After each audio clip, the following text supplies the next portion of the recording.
রেডিওটা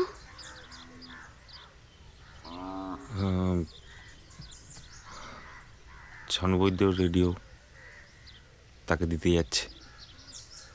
সে তো অনেক বছর আগের। বছরখানেক আগের হলেও যার জিনিস তাকে তো দিতেই হবে।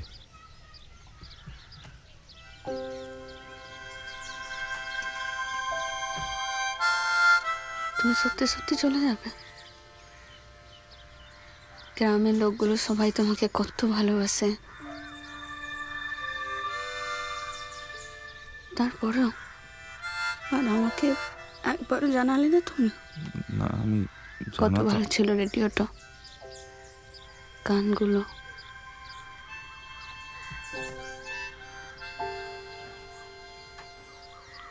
যার জিনিস তাকে তো দিতেই হবে।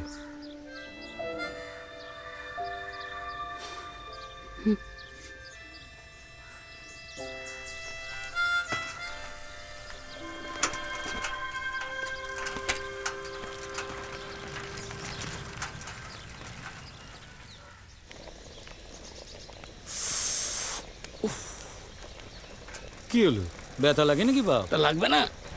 কত হলো বল দেখি। আগে বয়স কত হলো বল। ছানুবৈদ্য আগে আপনি? হ্যাঁ। চিঠি আছে। চিঠি? হ্যাঁ, আর এই রেডিওটাও। রেডিও? বাপ এনি। চিঠিটা লাও, আমি হাতটা ধুয়ে না, আসি। যার চিঠি তাকেই দিতে পারবো, আপনি নিন না। আরে দেন দেন, আমার বাপ হয়, আমি হাতটা ধুয়ে আসি। লাও লাও, আপনি দেন গামছাটা নিয়ে আয়। দেন।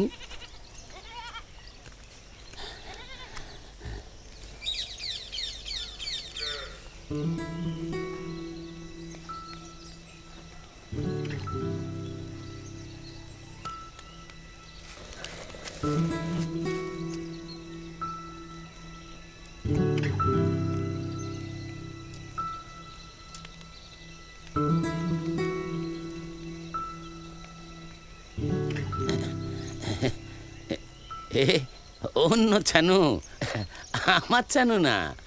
চলেন দেখাই দিই। আপনি আসেন আসেন আসেন।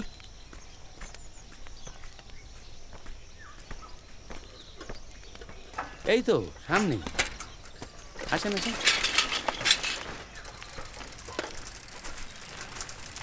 দাদা, দাদা এটা তো মাঠ, এখানে কোথায়? দাদা, ছানুর বাড়ি এখানে? মাস্টার, অন্য কোনো ছানু নাই। মানে? এই চিঠিতে কি লেখা আছে জানেন? আমি দিবাকর, আমি ছানুর বাপ না। এতদিনের এমন ভরা সংসার, নাতিপুতি, ছানু কেমন বাপ বলে যত্ন আত্তি করে। ছানুর মা আজ পর্যন্ত কখনো এতটুকু বেজাল করেনি। আজ প্রথম জানলাম ছানু আমার না, সনাতন নন্দীর ছেলে। কিন্তু এই যে এত বছর ধরে ওরে বুকে পিঠে করে বড় করলাম, আমিও তোর বাপ নাকি গো বলো? এমন একটা খবর দেয়া, এত সুখের সংসারটা ভাঙবো? জোরে না জোরে না,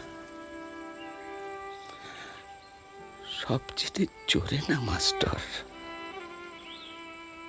এমন একটা